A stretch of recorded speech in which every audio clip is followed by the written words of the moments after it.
या बातमीचे प्रायोजक आहेत हॉटेल बडे पीर। आता मटन व चिकन बिर्याणी फक्त 60 रुपयात।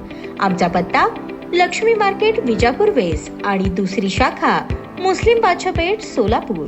सोलापूर महानगरपालिका निवडणुकीसाठी अनेक राजकीय घडामोडी घडत असून भारतीय जनता पार्टीने यांना आपल्या 4 टर्म असलेले नगरसेवक श्रीनिवास कर्ली यांना उमेदवारी नाकारल्याने त्यांनी थेट एकनाथ शिंदे यांच्या शिवसेनेत प्रवेश करून धनुष्यबाण हाती घेतला। सोलापूर महानगरपालिका निवडणुकीचा अर्ज भरण्याची मंगळवारची शेवटची तारीख आहे। त्यासाठी सोमवारी निवडणूक कार्यालयात प्रचंड लगबग पाहायला मिळाली। तिकडे असे चित्र असताना दुसरीकडे भारतीय जनता पार्टीचे 4 वेळा नगरसेवक राहिलेले श्रीनिवास कर्ली हे एकनाथ शिंदे यांच्या शिवसेनेत गेल्याचे फोटो व्हायरल झाल्याने राजकीय चर्चेला उधाण आले आहे। विधानसभा निवडणुकीदरम्यान विद्यमान आमदार सुभाष देशमुख यांच्या विरोधात श्रीनिवास कर्ली आणि काही नगरसेवकांचे शिष्टमंडळ देवेंद्र फडणवीस यांच्याकडे गेले होते, तेव्हापासून कर्ली यांच्यावर सुभाष देशमुख नाराज होते। दरम्यान श्रीनिवास कर्ली यांची प्रतिक्रिया विचारली असता आजपर्यंत पक्षासाठी प्रामाणिक काम केले, सुभाष देशमुख यांना आपल्या प्रभागातून 14,000चे मताधिक्य दिले, त्याचाच महाप्रसाद मला मिळाल्याचे ते म्हणाले। आज शिवसेनेत प्रवेश केला आहे। उमेदवारीबाबत अजून निश्चित नाही। सोलापुरातील कोर कमिटीचे प्रमुख उमेदवारीबाबत निर्णय घेतील असेही त्यांनी सांगितले।